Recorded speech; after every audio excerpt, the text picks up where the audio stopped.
20 Questions Live is back with another session. I've got with me today Kelly Evans, who works writing a lot of the audio description that we listen to today. So let's say hi, Kelly, before I ask you any weird questions. I love weird questions. Weird people are the best. I'm Kelly. I write audio. Okay, depending on where you live, I write described video slash audio description scripts for the voice actors to voice. Okay. I can give you more. There's tons more. I mean, I've been doing it for about 5 years. I've worked for a number Yeah. of companies. I've worked across all genres, including movies. I'm looking forward to the next month because we're going to be getting all of the what do you call it, the Hallmark movies, and those are always. I'm not a big gushy person, so I always enjoy quite doing those. There's such a change from some of the serious stuff I get to do. Yeah, always a fun time. Well, this is designed to be sort of the less serious version of what I know Roy Samuelson has been doing with the ADNA, where Mhm. he talks to people sort of more seriously about audio description and their contribution. I just figured, why don't we get to know some of the people a little bit better who actually work on our audio description? So that's what this is designed to do. So Absolutely. I'm ready. Throw anything you got at me. Yeah, this is unprepared. I have no idea what's going to be thrown at me today, so this is going to be great. I'm absolutely nothing. I've not vetted any questions. Nope. These are totally random questions. And starting off with obviously the most important question of all, which is if you could dress up again for Halloween, what Oh, would your Halloween costume be oh my and why? God. I Okay, so I'm an author of medieval literature. I write medieval novels, so I quite like getting dressed up in medieval costumes for advertising. So that's kind of an odd question for me. I would probably go with I've actually got a full medieval dress with like a belt and a little pouch and like the whole head thing. So I would love to dress up in that and just go to my local shop, shoppers, shopping center and just walk around. But yeah, you can't do that these days. People think you're a little bit odd. Well, it depends if there's like a Renaissance fair or something in Yeah, town, and yeah, they'll just think that you're getting supplies for the Renaissance festival. yeah, So, well, yeah, that's true. Believe it or not, I've never actually been to a Renaissance fair. I got sick last year during one I was supposed oh, to go to. So I'm desperate to get to one because I've got all this gear. And I mean, to some people, it's going to be like, oh, how many different periods do I have? But for me, it's just so much fun. So yeah, next year, definitely. definitely. Oh Okay. yeah. All right. So that leads me into my second question, which is I assume you read books. So I'm not going to say, do you read? Because everybody reads something. Yeah. So, what's your favorite book Oh to God, read? my favorite book. Oh, okay. When I moved, I lived in the UK for 20 years, and when I moved back to Canada, I shipped over 3,000 books with me, and I had them all in spreadsheets. So asking me which is my favorite book, God, um, I'm gonna sound, I'm gonna sound like everybody else's. 1984, I've read probably more than any other book. I've listened to it on audio. I fall asleep to it. I can quote it. And there's a new book out, written with permission of Orwell's estate. It's written from the point of view of one of the other characters in the book, the female character Julia. And I've ordered that and I've got it and I can't wait to read it. But yeah, I don't know why that book and Brave New World I've read just over and over again since I was in high school. Don't Or ask both me of why. those I books. I just love, yeah, they're both good choices. I love that you're able to fall asleep to 1984. Like some people are like terrified by all of the ideas that are suggested, but you've read it so many I've times read that it like so yeah, it and the puts you to first sleep. You're like, Big Brother, it's like this is this is like familiar people to this me. is They're like bedtime they're like part story. of my tribe or something. Yeah, it's like yeah, okay, Winston. Yeah, yeah, go Winston. Yeah, it's Yeah. crazy. I actually read it for the very first time in 1984 when I was in grade 13. So it was kind of I don't know. My copy fell apart. I had to get another one, and yeah, it's for some reason I love it. Well, now I have to ask the third question. As a 1984 fan, do you watch Big Brother? Oh, Any iteration of Big Brother? I I know you're in Canada, so it might be a little bit different. I don't know what Big Brother you have in Canada, but I we've know they're got. international. It doesn't see. It depends. It depends on if you believe the rumors and the panic, or you sit down and look at the information. And in Canada, to be honest, we don't have as much as Big Brother, at as much Big Brother as you seem to have in the United States or other parts of the world. We do have traffic cameras, we have cameras, but it's not an overwhelming presence in our lives. And I don't think we have the sense of panic that everybody else does. Having said that, it's not Big Brother, but it kind of ties in. There is a scene in Big Brother where machines write books, and AI terrifies me. AI is, as an author, okay, as a described video writer, I don't see that we're that close to having AI write. We are close. We've already got I don't know what they're called. I call them mechanical voices. I know that's not the right word. We've got like AI voices doing the scripts already. Oh yeah, But as a book author, I'm terrified because everybody's work is being fed into AI systems. We really have no protection from any of this. In fact, on Amazon a few months ago, out of the top 100 young adult books, 80 of them were AI written, and Amazon wasn't even aware. And when they finally became aware, they took them down immediately. But that just shows you how sneaky it is, infiltrating everything. I also write historical fiction, and that's not as AI friendly, but because it doesn't have the same sort of plot as a young adult book, boy meets girl, boy falls out of love with girl, etc., etc. But as far as Big Brother goes, AI, I think, is the most frightening thing we're looking at these days.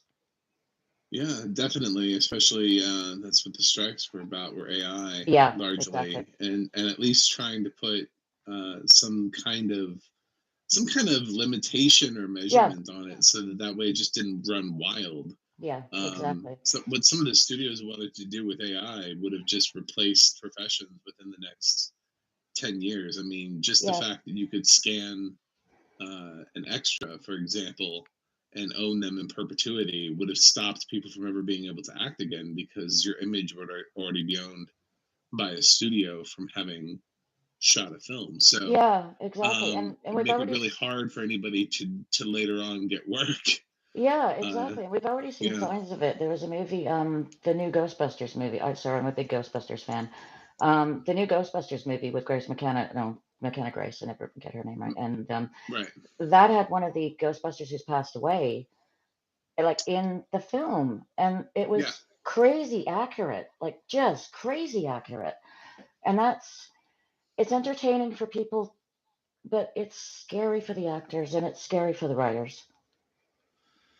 it is. Yeah, that whole thing definitely weirded me out in the Flash, with all the stuff with George Reeves. The fact that he Yeah, even appears in the film at all, considering how he felt about Superman and his yeah, death and everything. I thought it was kind of morbid yeah, to exactly. revive him from Superman. I wasn't as pleased as other people were, I'm sure, by that cameo. But Yeah, yeah, so I AI think technology. that's our big brother right now. Sorry, went back to the 1984 and all that stuff. No, no, Having, no. It's we're. I mean, these strikes are absolutely mm, uh, at the forefront of a lot of people's thoughts. So yep.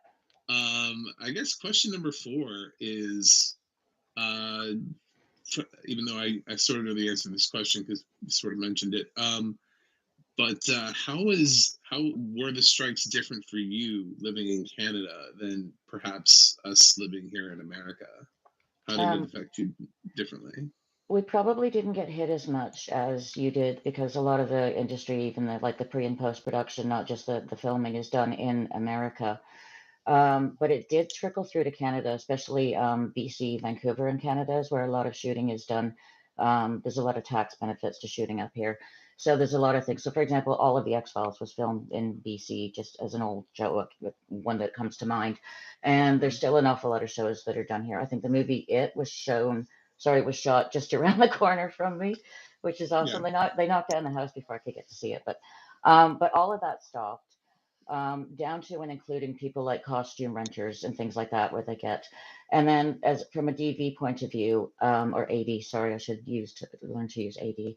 Um, Work dried up. Yeah, we were sort of playing catch up with a few things, and we had a few shows that were already post production and done and ready for the DV. There were a few science fiction bits that had to be added later, but I worked through those. But it was a very, very dry summer compared to previous summers. Oh, okay. Yeah, Vancouver is a hotbed Yeah, for shooting shows in Canada, and just in general. There are so many shows that I don't think people realize are not shot where they're said they're shot. yeah, If you yeah, look it up, exactly. I think Well, Virgin even River is shot up there in Canada too, well, even and one takes place in like Northern California. They shoot in Canada. yeah, there's all kinds of shows. We've got a studio, a huge studio in Toronto, which I don't think anybody knows about. Like it's Hollywood quality studio, and they either do Vancouver or I used to work downtown Toronto, and all the time the Royal York Hotel was closed because they were filming something. I saw Will Yeah, Smith once. That was kind of cool. yeah, yeah. And it's all about the tax breaks. It's all about Yeah, they exactly. get where Yeah, can they get the tax breaks. yeah. And if they can't get the tax breaks, then They'll anyway. go. Well, They'll the go. Will Smith one was. And my next question was going to be, what famous people have you accidentally run into while living Oh up there God. in these? And you just said Will Smith, so I said, now well, I have well, to he ask you: was. have you met anybody other than Will Smith, or seen Um, anybody other than Will no, well, Smith? we saw Peter Dinklage was doing a show, something about I don't remember what it was. He was doing a show. Will Smith was doing oh, see, I'm a what is it? It's a DC movie he was doing. The one Suicide with all Squad. yeah, he was doing that up here. And to be honest, he's the only one I've seen other than Peter Dinklage, like from a distance. We saw, I don't remember someone else, but to be honest, at that point, I just wanted to get home, and I was a little bit ticked off that my route home was disturbed because of all this filming. So I kind of took the long way around. But like all the time, you'd see trucks and yellow cabs, New York cabs. It's always New York cabs in downtown Toronto because they're filming something. New York post boxes or American mailboxes. It's hilarious. Yeah, Yeah, yeah. There's always a lot of things filming up there. I there know are. Yeah. the Arrowverse pretty much filmed exclusively in Canada. All of those CW Arrow, Flash, Yep. Batwoman, Supergirl shows all filmed up in Canada somewhere. Yeah, they So do a lot of actually I did a few of those DC shows. I did the described video, and I'm allowed to tell you this. There's some things I can't tell you because of NDAs, but I no, I did know that's why I try to avoid things. yeah, yeah. But I worked on Batwoman and I worked on Kung Fu, um, Hmm. the CW versions, which I think is the ones that you're referring to, the DC Yeah, Universe ones. Yeah. And those were fun. I mean, like I said, I'm a Marvel person from long ago. I used to work at a comic book store when I was in university, so a little bit of a geek back then, and still am. But sure. yeah, the DC universe is just, I don't know, not a fan. Okay, so since you are a Marvel fan, who's your favorite Marvel superhero? Oh, okay, that's a difficult one. I like Doctor Strange, um, but I also like Nightcrawler. He's the little blue guy he's the German blue guy, and I've Hmm. loved him since I worked in comic book stores, and he doesn't get enough love. And I actually got a chance to we didn't talk to him, but he's an artist that worked on the comic of like that version of Nightcrawler that I like, and we actually got some original art from him, so that was actually very cool. Cool. Yeah. Yeah. Um, I imagine Nightcrawler's powers are hard to uh, put into words. Like I'm thinking about how he appeared in X2. I used to be able to see, so Okay, thinking so about how he like poofs in and out, and he poofs. I don't Yeah, know, well, like how. I guess I'll use my next question on how would you write Nightcrawler's oh, abilities on film? Like how would you go? What would you be looking for when you describe when I Nightcrawler. describe Nightcrawler. Well, other than his appearance, which is extremely easy because he's got like three toes on each hand and foot, and he's blue and he's got a tail.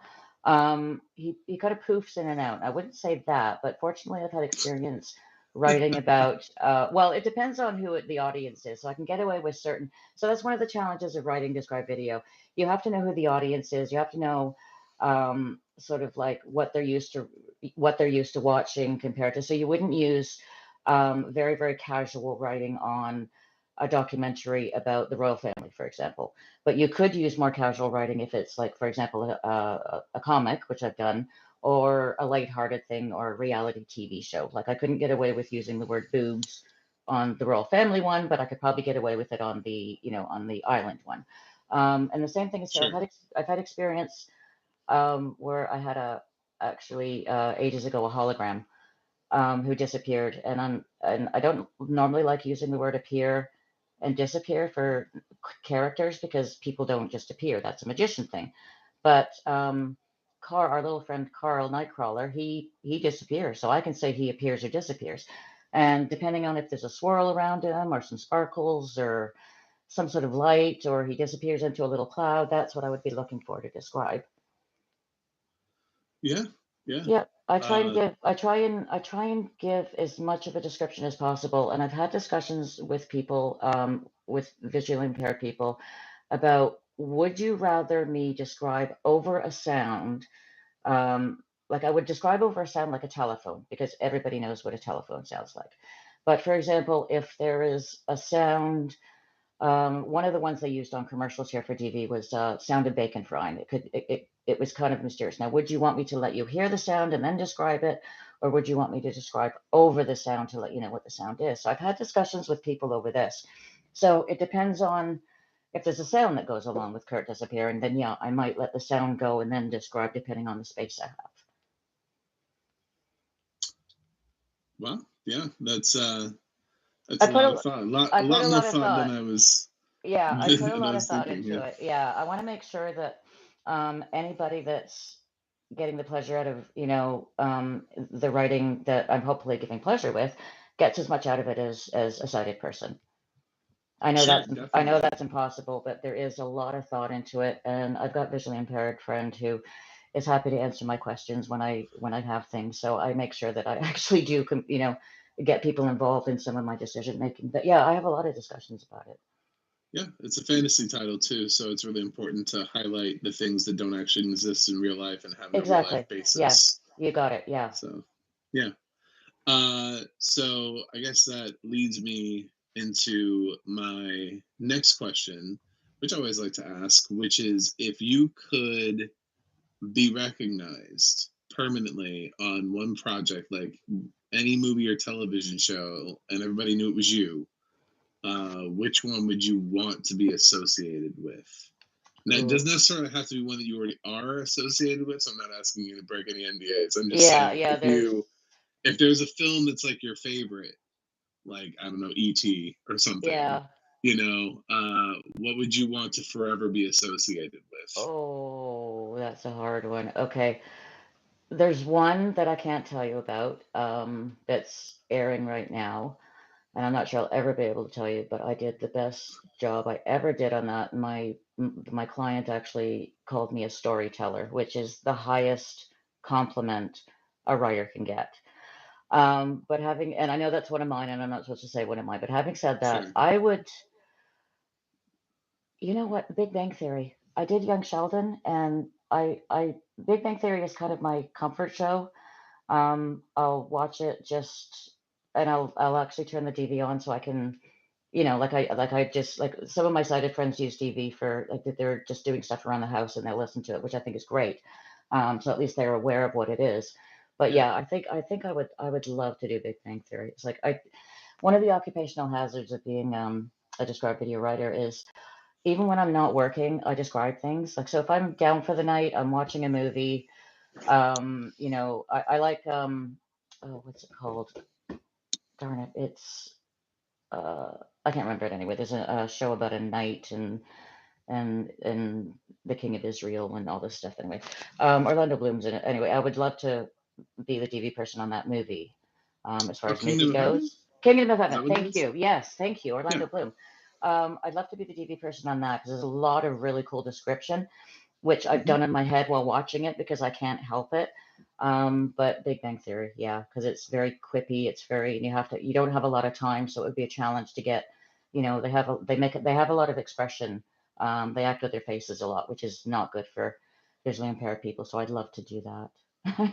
Yeah, it's I always find that sitcoms are really tough too because Yeah, they're so fast with the dialogue that the gaps that you have, I yeah, feel like it's almost a different level of skill. There's that, and then there's the talking head documentaries yeah. Well, where there's you have that's seconds to interject something, and you have to choose what it is you're interjecting because you don't have very long Yeah, no, you got it. sometimes. You got it exactly. Sitcoms are completely different. So I have taught people before to write audio description, and one of the things I have to tell them is each genre requires a slightly different set. So I've done drama, and hour-long drama tends to have long, drawn-out scenes where someone's doing something mysterious, or they're driving a long distance, or there's a lot of gazing at each other across crowded rooms and things like that. And they give you literally sometimes up to a minute or a minute and a half of just nothing happening. One of the drama shows I did was, doesn't sound like a long time, but it was 4 minutes of a guy making an omelet and two other people watching him. Now, one of the rules I personally follow, it's not hard and fast because there aren't a set of rules for everyone, so we're still finding our way around.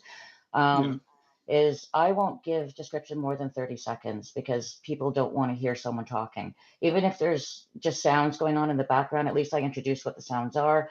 And then I'll leave a 5 second gap before I do the next description to give, your ears a break. You just can't talk for a minute. Like no one wants to hear that. So I try and pace it with the drama. So dramas are a lot more challenging because there's a lot more space to write in. Whereas you write children's shows and I've done cartoons. I've done like adult cartoons and sitcoms. Much snappier. You have to have like. Sometimes I get down to the syllable. Like this word is 3 syllables. Can I replace it with 1 syllable? Things like that. sure. Yeah. I think the length of description often, like, I don't know how you would talk about somebody making it for 4 minutes. It's But I think crazy. about something like recently, even though I didn't like the movie, I keep bringing up No One Will Save You because I thought the audio description on that was terrific. Mhm. And there's like no dialogue in the film. And Oh, it's sort of this like alien invasion thriller yeah. movie that they just chose to not really have dialogue in. Oh, So that would there's be. always a lot to have describing because there's constant movement, there's Yeah. changing in locations. You have to describe the aliens, the sneaking around corners and stuff. So it Man. is a lot of talking for more than 30. But in that situation, it's not You a need. dude and an omelet for 4 minutes. Like if there was a guy sitting on his porch just smoking a cigarette for 5 minutes, I don't know I what you know. would I do for know. 5 minutes. You'd be like, I guess Well, I'm watching the that's. progress of the cigarette. Then I don't know. Yeah. Sometimes just as a little joke in my head, I make up alternate descriptions. It's like, yep, he's still making that omelet, folks. It's just. Yeah. But having said that, So yeah, it's I every project absolutely, is so different. yeah, I absolutely bow down to the person who did. I mean, a movie with no dialogue and you have like all audio description. Like, oh, that's got to be the toughest job I've ever heard of. I mean, Oh yeah, I've had films with lots of subtitles and stuff. sure. People speaking Chinese, people speaking Spanish, whatever. And those are sometimes difficult because the timing you have to get everything in. But no dialogue. Oh, I don't know who that person is, but whew, wow, they are super fantastic. Yeah. Um, have you Have you ever run into? I don't think so, but I would think if I was talking to a UK describer. Hmm. But have you ever run into a use of words where you're describing something that you know is going to be consumed, maybe perhaps by like an American audience? Are there Oh, any like Canadian phrases that you have to like navigate your way away from to so that American audiences will pick up on what you're But Yeah, yeah. no, I get that. Well, funny you should say that because I lived in London for 20 years, so I have a pretty broad English vocabulary. I don't do the accent unless I've had a couple of pints.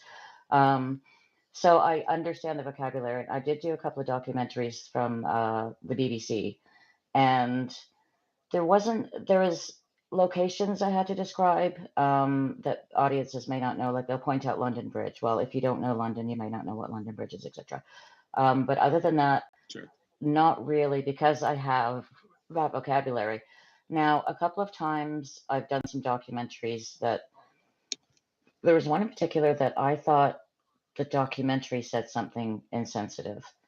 And I wasn't sure how to deal with it. So I always contact the client just to make sure. And I'm so grateful. I'm working with some really great people right now.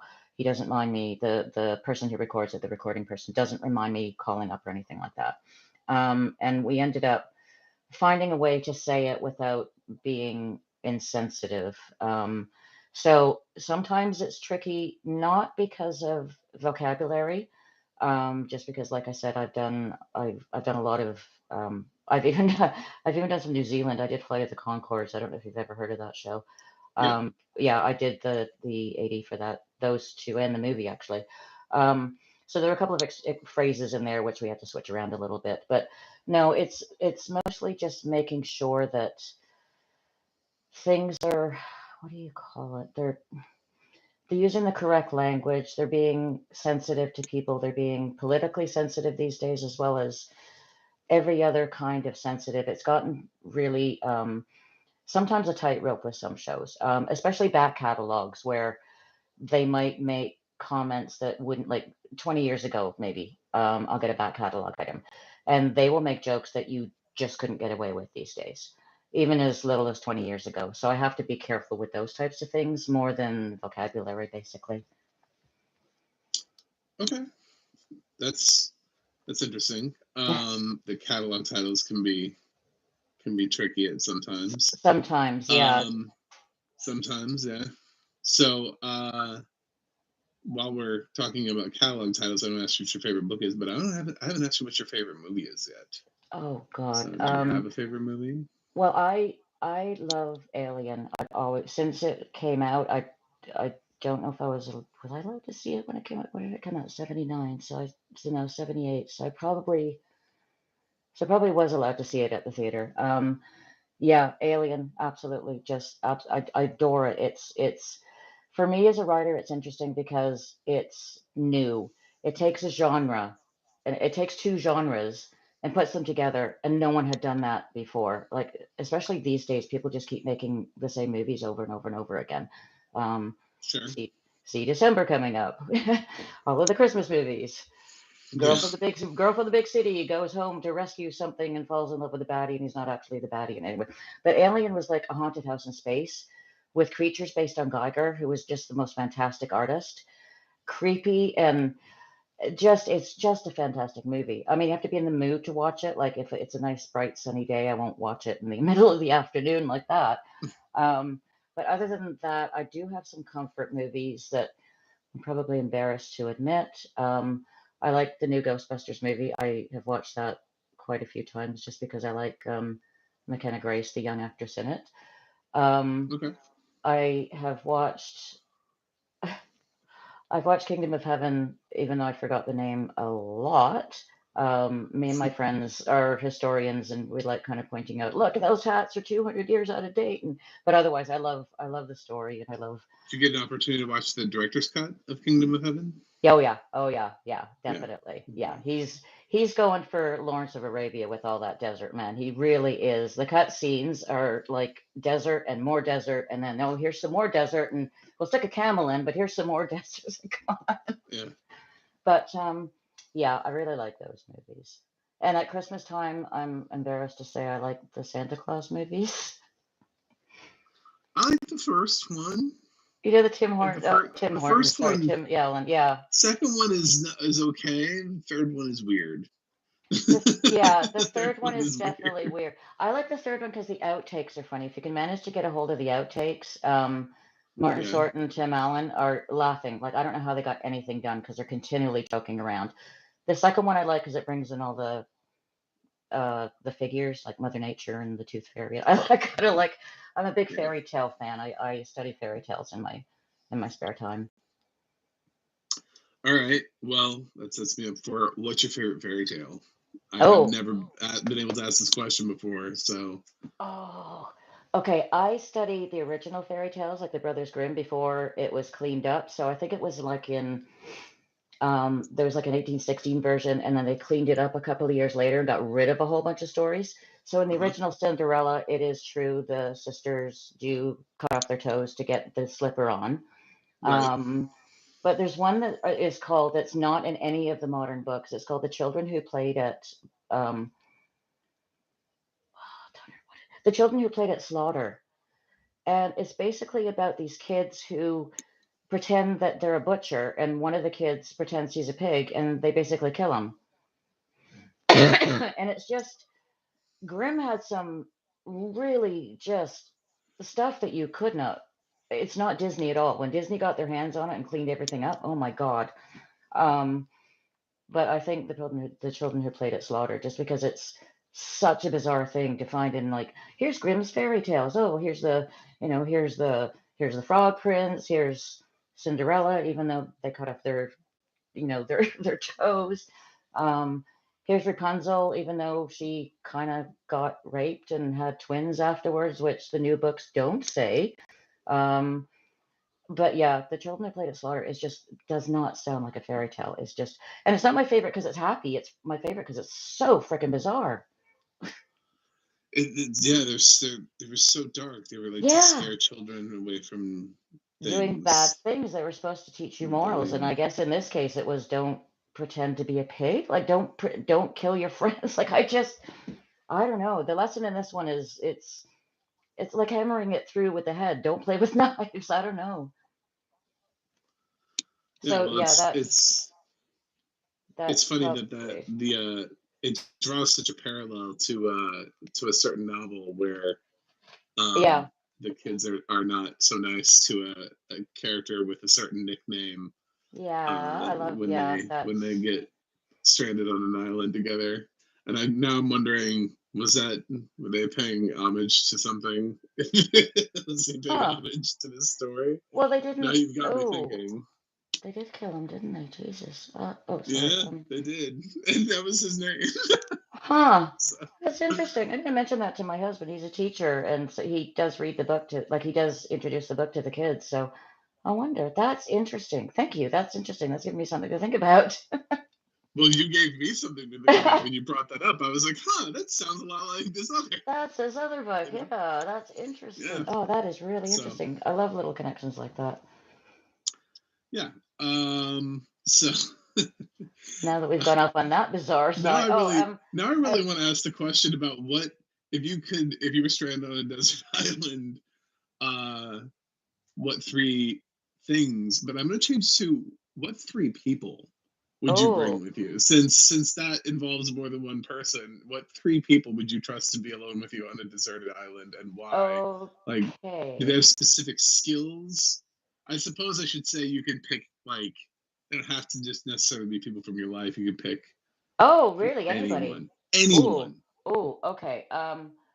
Okay, because I was gonna go with my husband because he has a military background, so he's good with like guns and putting up tents and stuff like that. But if I get anyone, okay, let's narrow it down. Let's say living, just so we.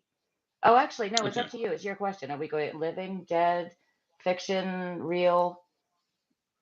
I want to know three of any.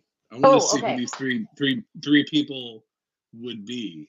okay. Iron I Man, I think Iron. God is probably cheating, so we'll leave. No, he's watching. So okay, so I want I want Iron Man, Doctor Strange, and we need a very powerful. Oh, Scarlet Witch. Sorry, they're all Marvel. You'd be on that island for about 5 seconds, Yeah, basically, with those seriously. three Yeah, that would people. be like, yeah, just That's give a me. good solid three. Even if Doctor Strange and Wanda couldn't figure out how to get you off Iron Man could just fly you off the island. Tony Stark would have a So yacht nearby or something. Yeah. If I had to pick yeah, real people though, I seriously would pick my husband because he's got a military background and he is like a 99% accurate shot. Um, and he just knows army stuff, like how to find water and how to, do all this. I mean, I went camping as a kid, but he's like, he can do survival. Because he was part of the British, like he went to a school that had a connection with the with the army, and they basically just left them out in the forest for weekends. Wow. Okay, so I think he would be a good one. Um, let's see. I know I we're kind of familiar with the First Nations community here, and I know there's one young woman who's really good with a crossbow. And sometimes when she shoots deer, she actually gives us some of the venison. So I think I take her. And who else? I need someone who's funny. Oh, I know it's probably not decent because he's in very big trouble right now, but there's a comedian called Matt Rife, and Hmm. he's hilariously funny, but he's not politically correct, even though he reads the room and he treads a line. And I think during a video yesterday or the day before, he must have done something because he's on the news right now. But I would probably pick him because he would keep everybody's spirits up. He's hilarious. So I think that's my survival. That's my humor, my survival, storytelling. Everybody's yeah. I think we're good there. Okay. All right. So that's how you survive. That's how I survive. Uh, Yeah. and worst case scenario, if Matt ever just annoys you, you've got something else to eat on the islands. Yeah, there you go. Yeah, that's true. And we've got someone with that's good with a crossbow, so you better be Yeah, careful. yeah. Um, But to be honest, if we're all women on that island, like if it were not just boys, schoolboys, if we're all squirrel girls on that island, it would be sorted in a couple of hours. They'd have food, they'd have shelter, they'd be sitting down gabbing about the boys that they hate. They'd probably have a bonfire going. I'm pretty sure everybody would have responsibilities. They might get natty about each other, but it's not for money like on these desert island shows. So I think if the girls were there, I think they'd be a lot more sensible.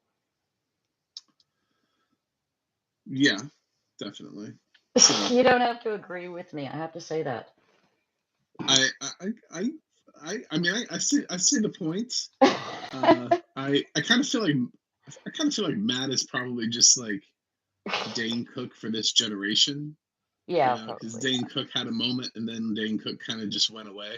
I feel like Yeah. Matt Rife will have the same cycle, the same life cycle, I and hope he'll not, do because something like Dane Cook did, and he'll just uh, I hope not, because drift he's away. not. He's such a nice guy, and he's so like he takes care of his audience. There's a woman that had a seizure in the front, and he stopped the show, called the medics, absolutely took care of her, stopped like everything. So he is really nice. He's very respectful to people that have served. But I think he just maybe crossed that line yesterday. So that's yeah. But yeah, so if Yeah. we go back to Tony Stark again, I'll be off the island and drinking champagne in like a few minutes. Oh yeah, or in another multiverse with Doctor Strange. So Oh, who multiverse. knows? Yeah, I might get In a in a little bit multiverse of of madness. yeah, I might get a little Uh, bit of multiverse in there. That might be fun. absolutely. And Scarlet Witch can always create some children for you out of thin air. Ugh, no, I So don't. I don't want yeah. children. No, I don't know. I'm So you can just that ship has sailed. will them into existence. I know. I decided, like when I was about 12, that I just did not want children. Not that I don't like them. I do volunteer work for them, and I do go into the school and do lessons with the kids and stuff like that. But it just wasn't in the cards for me. So I'm perfectly good with that.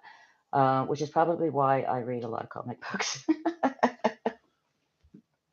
Yeah.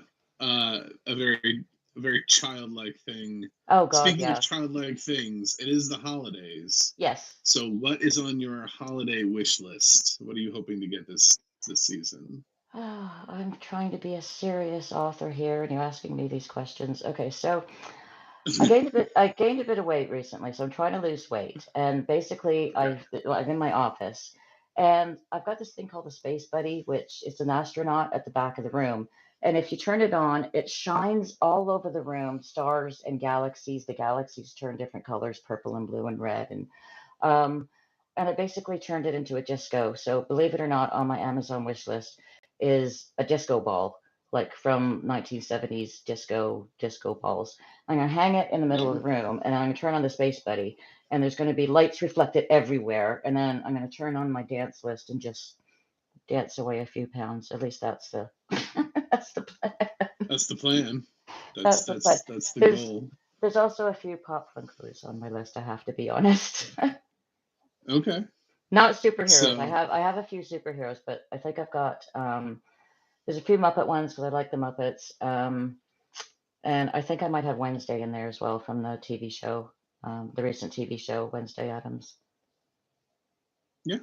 Yeah, because I love the Yeah, young I actors. noticed Amazon had some deals on some of those Funko Pops, but they weren't any of the ones that I wanted.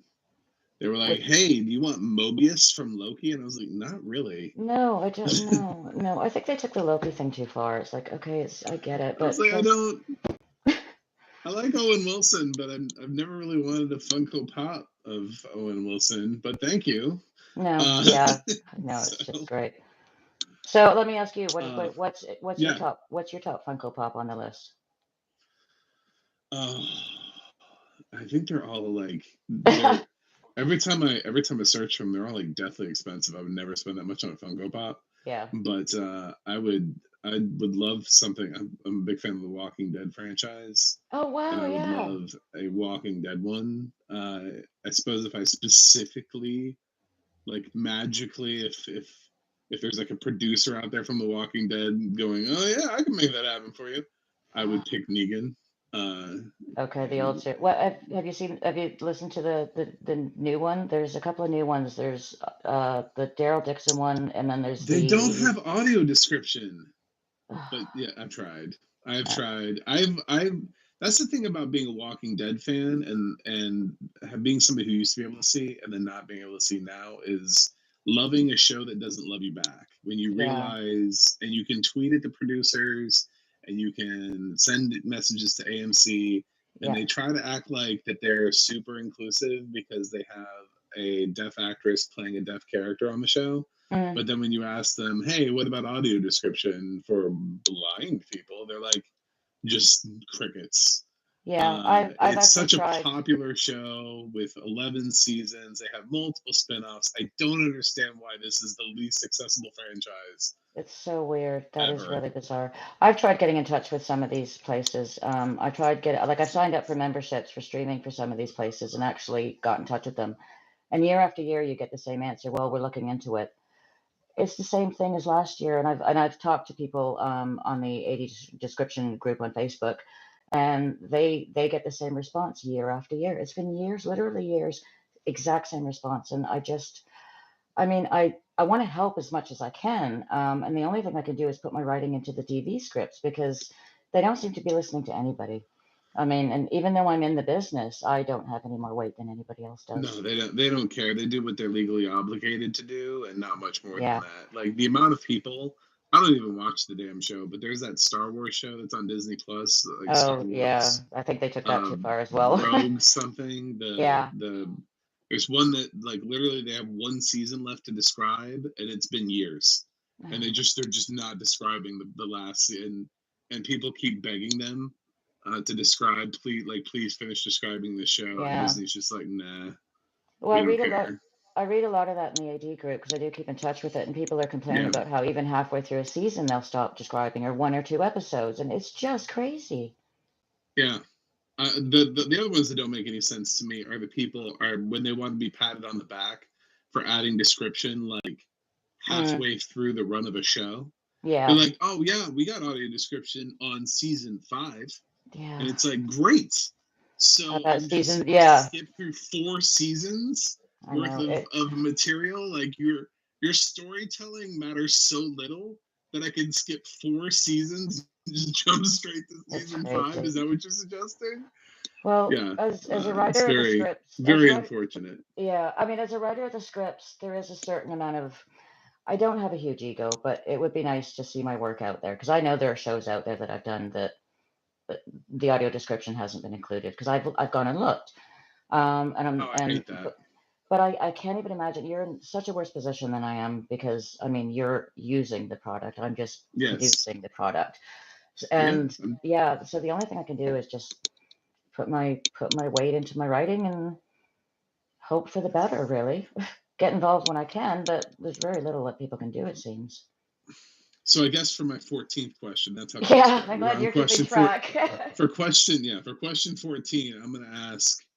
Uh, what would you say? What percentage of the credits that you've done are you actually credited for? Like, Oh, if you had to um, ballpark it, obviously you don't know the exact number, but I mean, ballpark. um, probably only about 5 seasons of work that I've done. That's all back credit stuff. The first run stuff I'm doing, the client does not allow us to put, even the company I'm working for, they don't allow us to put the name or the person writing or the person reading. The backstory stuff. So, for example, I mentioned that I did Young Sheldon. I was allowed to put my name in there. Sorry about that.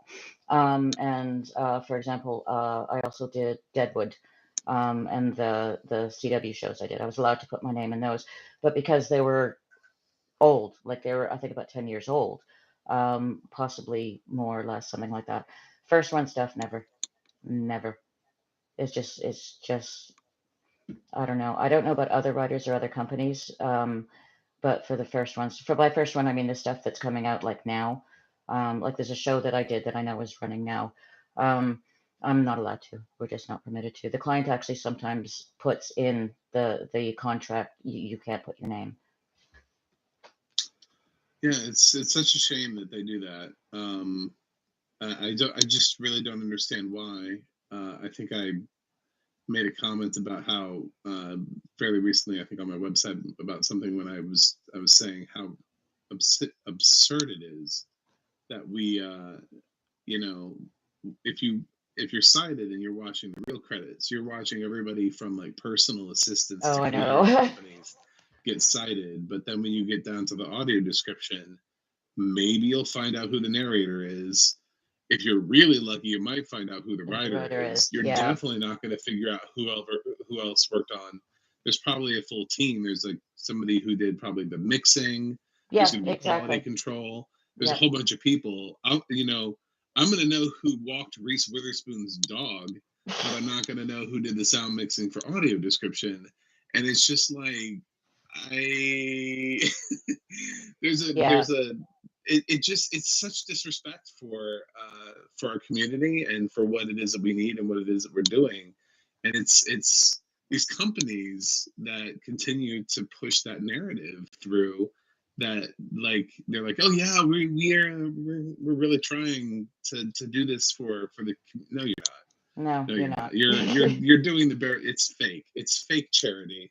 Yeah, it's It's absolute it's minimum legally that they have to do. That's it. you're But you're doing you don't actually care. There's no actual care put into this, because if there yeah, was care, then you would actually think about things that matter. When accessibility is being decided by people who don't need the accessibility for which they're deciding, yeah, it's not going to end up being what the people who actually need the accessibility actually actually yeah, need in the end. It's yeah. No, I get that. just, if we don't have a voice in the room, it's just whatever, just throwing stuff at a wall. Like, oh, why don't we just give them this? Because that's about the same thing, right? It could be nothing even close. So Yeah, that's why I'm always so surprised.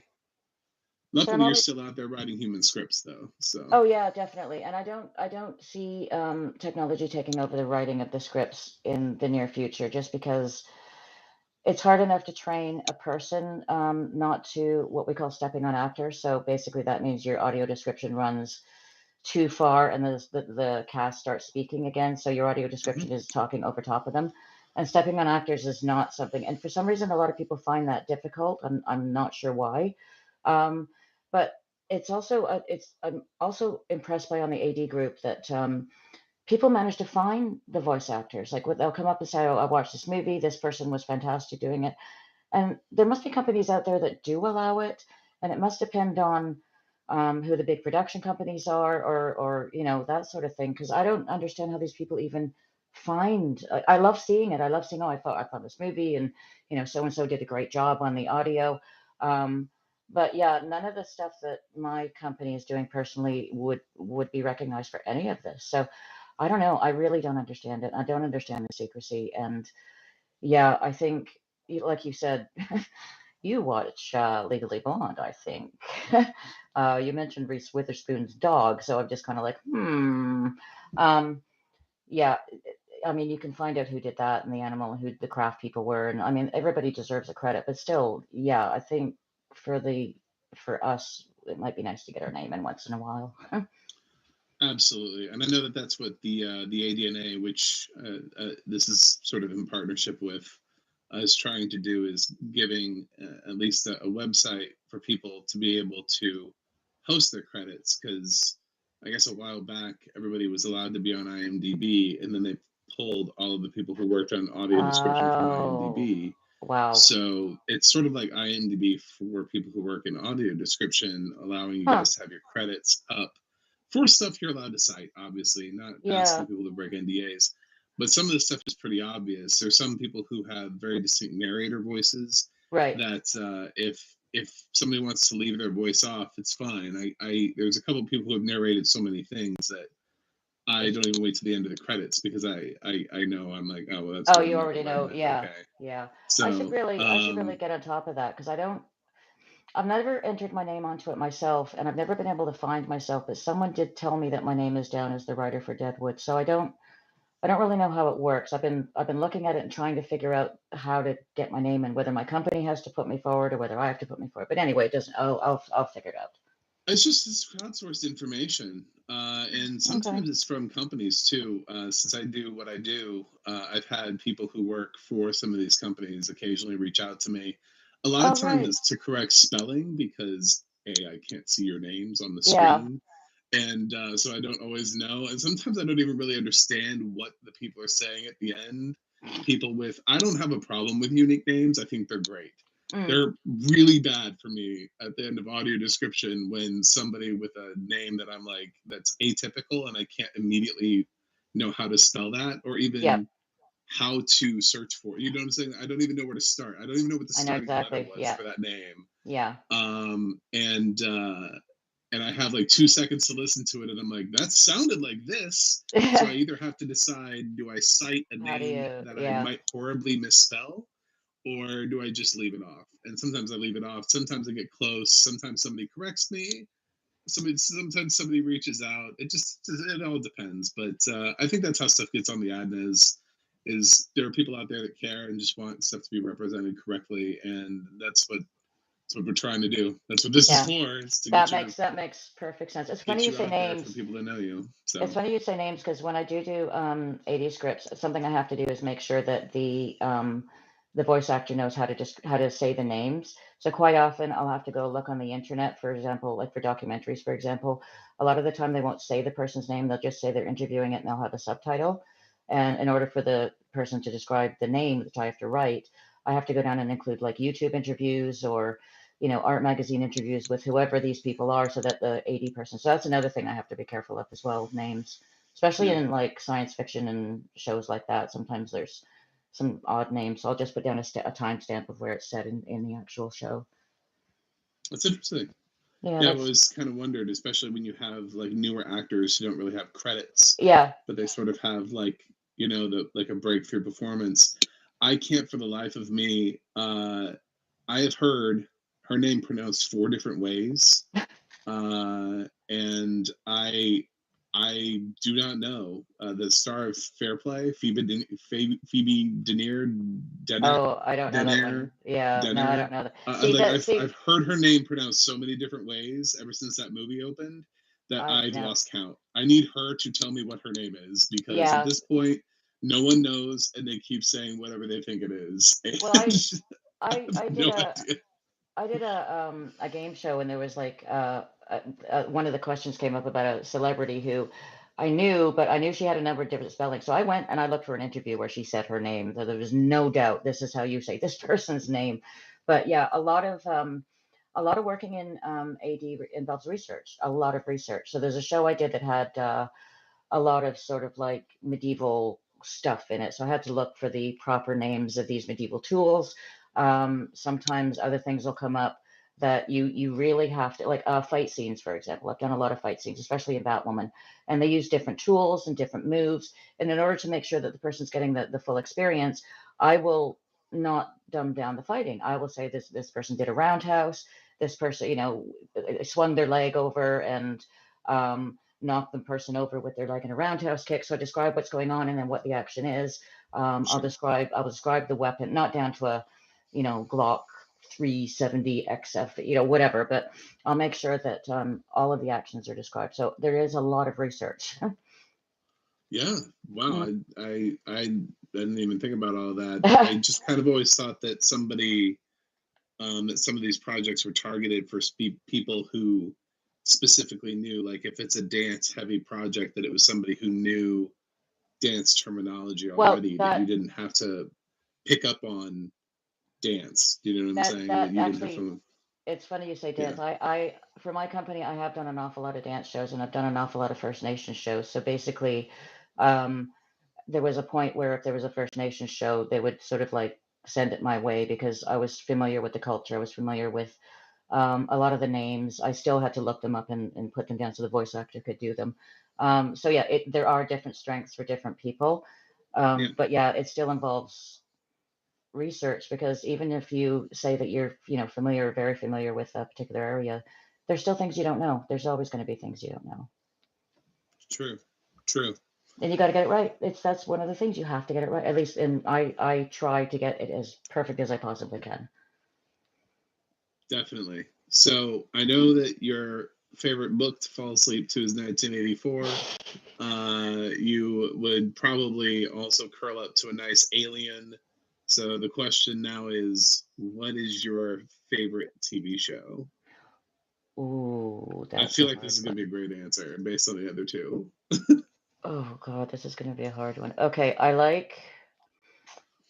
I don't know if you're familiar with American Horror Story, but there's one of the seasons Yeah. about a bunch of witches who live in New Orleans. I love Coven, that.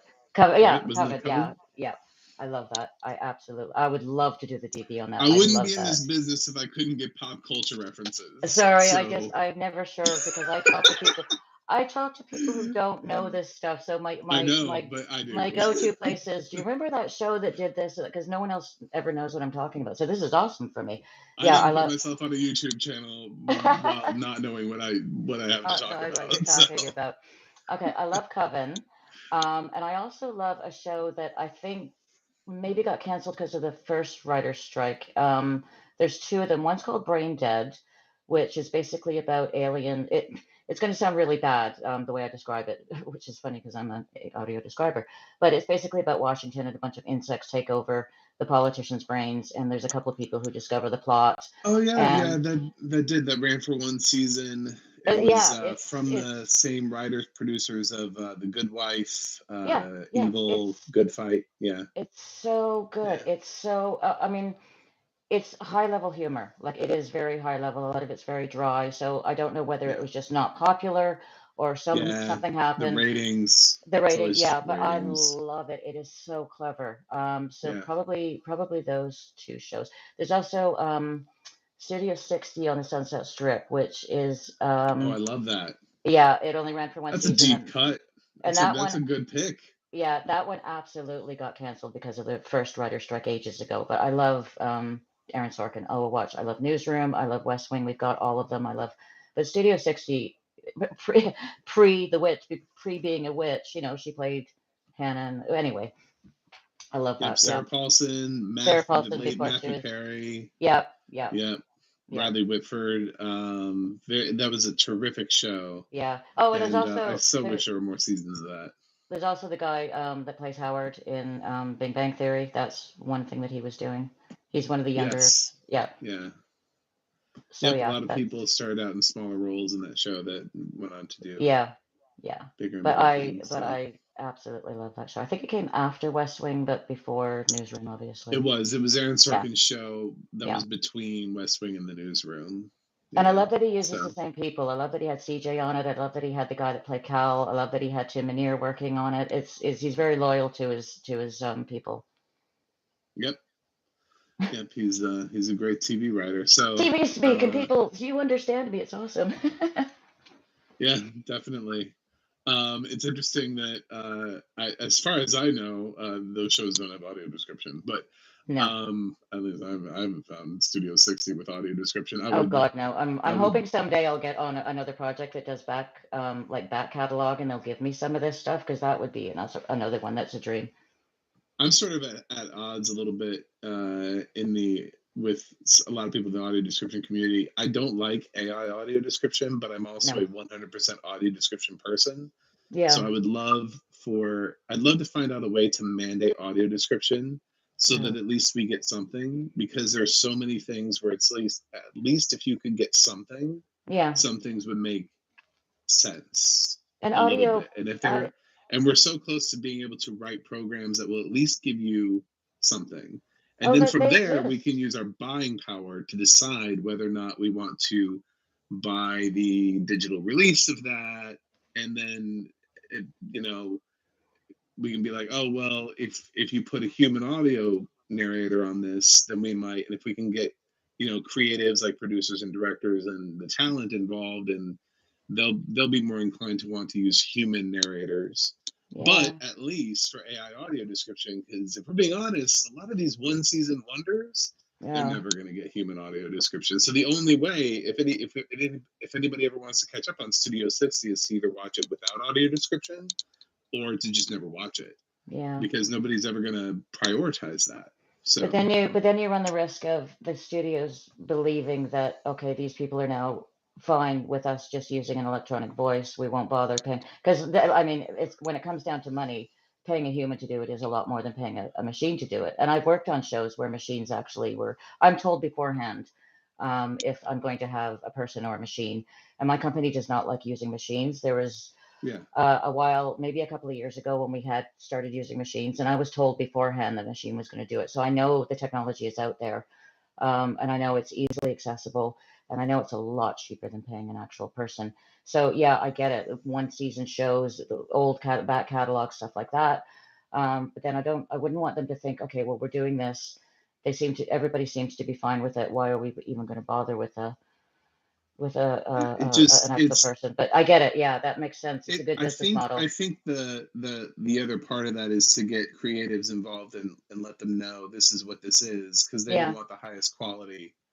uh Somebody like Martin Scorsese is not going to want a robot narrating his Yeah, movie. that's true. Yeah. So if they know, then they'll have it in their contracts that their films have to be described by a human narrator. Yeah. But Yeah. so I got a couple more questions here. Okay. Um, so yeah, I feel like I haven't had a chance to do a silly one yet in a while. Yeah. So we might as well do a silly one. So Okay. are you more of a Flintstones fan or a Jetsons fan? Ooh.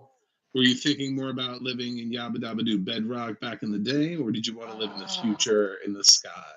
that is such a hard one because I watched both of those. Oh my God. Yeah, I just, you name any cartoon from the 40s, 50s, 60s, 70s, I will know them. I'm actually a really huge TV and culture, like TV culture person and movie culture person and stuff like that. So this is an interesting one.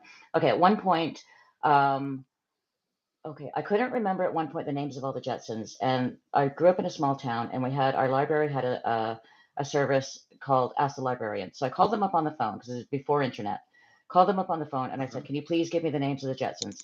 And she came back 2 minutes later and said, "Here's all the names." And I was so impressed with that. So to this day, I know all the names of the Jetsons. But okay, I'm going to say the Flintstones up until the birth of Pebbles, and then the Jetsons pretty much through the whole thing. If I can line them up. If I have to not have them, if I can't have them parallel, then Flintstones up until Pebbles, and then after that, the Jetsons. So I'm guessing you were not a fan of the Flintstones kids. Oh, I hated That Bam Bam. I hated Bam Bam. that Just that oh. the actual TV And then show they that had the featured show on them that yeah. Oh as the no, young. It's a little no. bit old. It came along a little bit later, but Yeah, they I didn't have that remember. version. No, Teenage Flintstones Bam Bam and kids. Pebbles. I just no, no, just no. Yeah, I just did not like the kids. yeah. But Okay. I love Spacely Sprockets and I love Rosie. So I love the idea of having a robot that did stuff for you. I really love the Jetsons movie. Like, I still like that. That's like a guilty pleasure of mine. Yeah, they Like, did I that. never grew up as a kid. Like I still watch shows from when I was a kid. I'm 40, so like my kids' shows were sort of different than the ones I grew up with, but I did watch Yeah. other shows. Oh yeah. And I make it the if you Jetsons movie dropped in like 1990-ish, yeah. which is it feels a little late for Jetsons fans, but it dropped when I was a kid, and I just loved it. I was like, I But don't know what it's this is, but I love it. so much better than that Flintstones movie they made. That was terrible. And I think they made two of them. They were awful.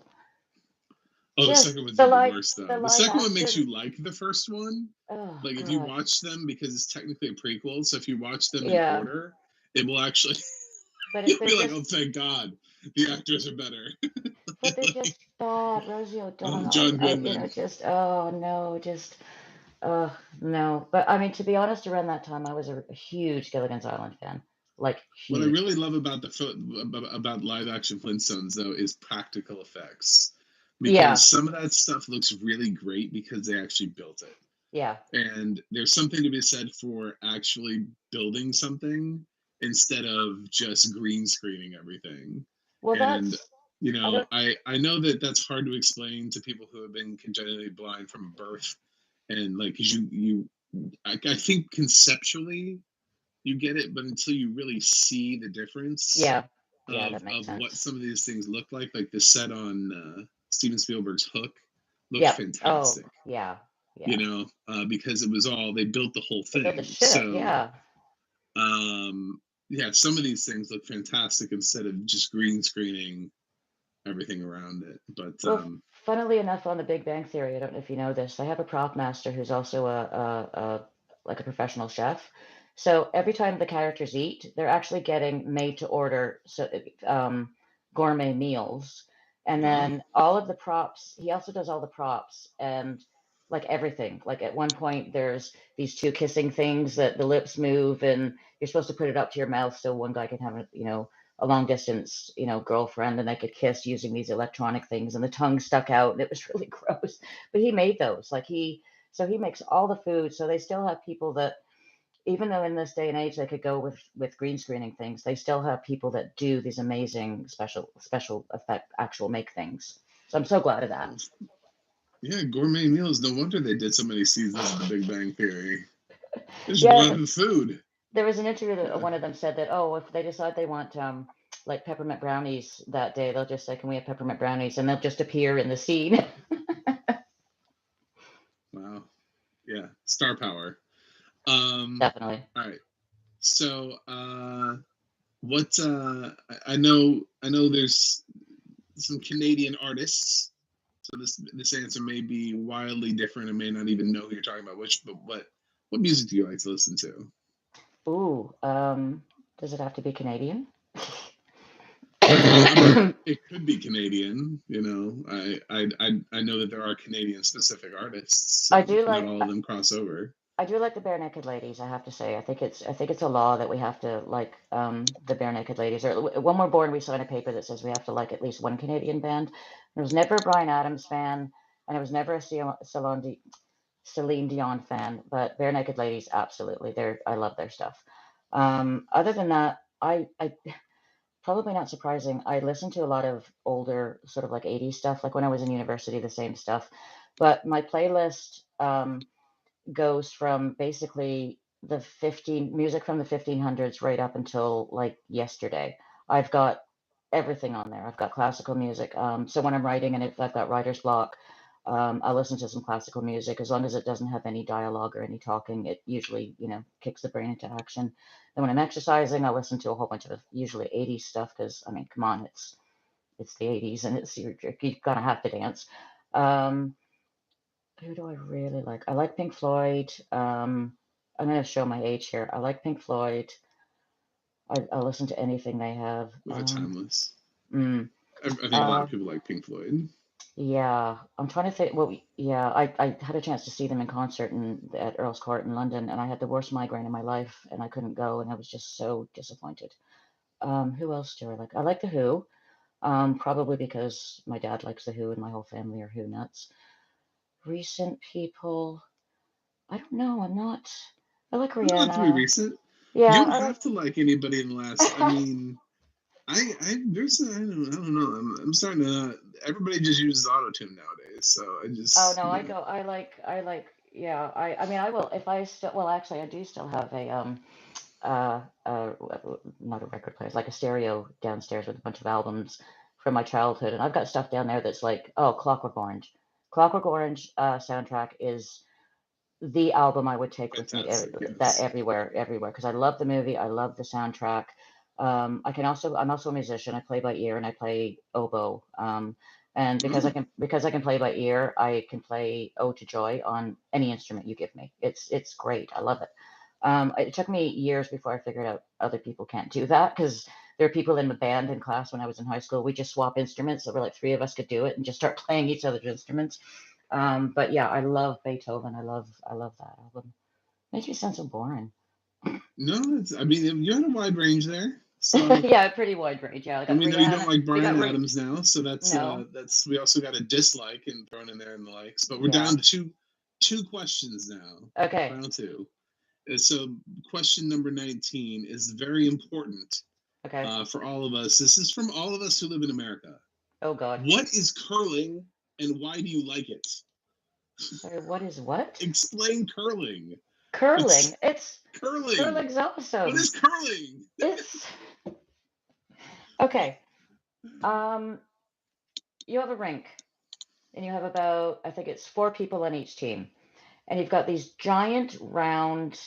Um, they're called stones, and basically Okay. they look like a giant round stone with a flat bottom, and they've got a handle on the top. And basically, what you do is the point is there's a circle at the end of each of the sides of the ice rink. So what you do is you actually basically slide the stone along the ice. You get a bit of a run up. You have special shoes, and you Uh-huh. lean down really, really close to the ice, and you slide it. So you kind of push your arm out, slide it along the ice. And what you want to do is either get it into the middle of the circle. It's quite like a kids game that used to do this, or you want to knock your opponent's stone out of the ring. So basically, you want as many of your stones in the ring at the end of the game and your opponent's out, either knocked out. So you've got both sides. So you try to knock each other's stones out while still keeping your stone in the middle of like basically like a target, like a bullseye target. And the team that gets the most stones in the middle at the end of the game wins. You All look so right. thrilled. I I conceptually every time I see it like or I used to see it I guess on the Olympics I was always like what is this and why is this fun? It Well, always it just why always is looked like people with brooms and this oh thing and yeah, they're there's the trying to brooms. like Yeah. Yeah, there's the there's brooms and they're yeah, I like forgot it. sweeping this thing and out I of context it looks like the most bizarre sport. I forgot about the brooms. Yeah, the brooms are basically to smooth the path because you can very minute. You can make very minute changes to the ice that'll actually change the direction very subtly of the stone. So if it's going too far to the right, if you sweep the broom enough in front of it, you can kind of guide it to the left a little bit. So it's like way more scientific than I'm giving it credit for. Yeah, but If listen, people have to learn how to make changes in the ice. you have to learn how to look at it. You have to learn how to slide because people fall all the time when they're learning how to slide because the shoes are very special for sliding, but not sliding so that you fall on your ass. Oh, sorry, your butt. And then you have to learn how to throw and you have to learn I how to curse all broom the time. properly. It's okay. But listen, you're saying like, oh, okay, it's on. How can anybody like this? How can anybody watch a bunch of guys skating around with sticks chasing a little black thing? I mean, come on. Yeah. It's like it's ice. You're chasing something. You're either throwing something or passing something, or Right. yeah. Okay. All right. Well, you kind of defended curling a little bit. I know it's okay. Well, I feel like I know a little bit more about curling. I always just wondered what are the brooms? Why And are they they so sweeping the stone? What is yeah, going no, on? they're sweeping because they can subtly change the direction of the stone. Not like hugely like Mage Gauss in the ice. There's rules about that kind of stuff. But there's teams and there's professional. Well, you said the Olympics and Right. there's professional tournaments and stuff. And we actually Are have a they curling we have a curling are they coach is it just down the thrilling to road. watch this curling? Is it do you go to No, curling matches? Have you ever been no, is it no, no. no. No, there's a meme that has a bunch of people curling, and someone decided to put a beaver sitting on top of the stone as it slides down the ice. So it's sliding down the ice, turning, and there's a beaver sitting on top of it, smiling. It's kind of funny, but that's Yeah. the most of it. No, I actually fenced in university, so I actually get up early and watch the fencing during the Olympics. Oh, all They right. So they put it we on need early. to. Yeah, they put it on early because fencing the swords are too fast for people to follow who don't know fencing. So they put it on like really early in the morning when no one's up. Yeah. And you can't Well, see people's faces because of the mask, and that's another thing that puts people off watching it. sure, but your sport can actually defend. Like you Hurt, can use that in real it can life. actually There's hurt real people. world Yeah. applications for Yes, there are. fencing. Yeah, there Should are. you And I need them? Now should it I need explains them? the whole Yeah. medieval thing that we started. See, we came full circle. We started out, and you started talking about your love of medieval, and now we're back to swords again. And so, for the final question, just like I do for everybody else, Yep. who do you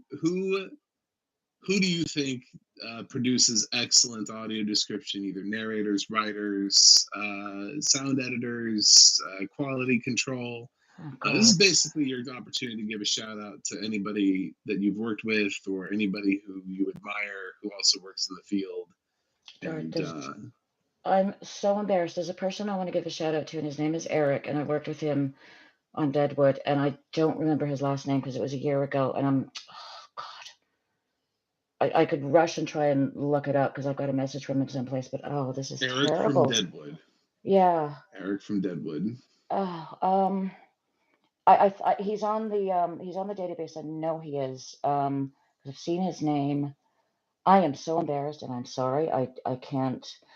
Oh God. Well, Eric knows he was on Deadwood, so Eric appreciates the shout out. It's not that Yeah. embarrassing. And there's a couple of people on the AD group as well. Is one of them Ruth? Ruth Barrett? I think she might be one of them. I am so sorry. That's the only two names that come to mind, and I'm not even sure I've got the right name for Ruth. There's a couple of people with the R. Sorry, I really feel embarrassed that I'm not doing a better job of answering your questions. No, that's okay. Uh, You can shout out the programs or anything, that you, whatever, I think the people who work on this show that I don't work on or whatever do excellent audio description. Whatever you want I to do. It's an okay. opportunity for you to give a shout out to the people, Okay, well, to just the Eric. other people who work in audio Okay, description. So Eric did a very good job. The person who narrated, so I did half of one show, and the person narrated the second half of it. Oh, I don't know. Can I mention it? Shoot, no, I can't mention that one. I know too many people that are doing work that I have an NDA with, so I'm trying to think of who I can mention. I don't.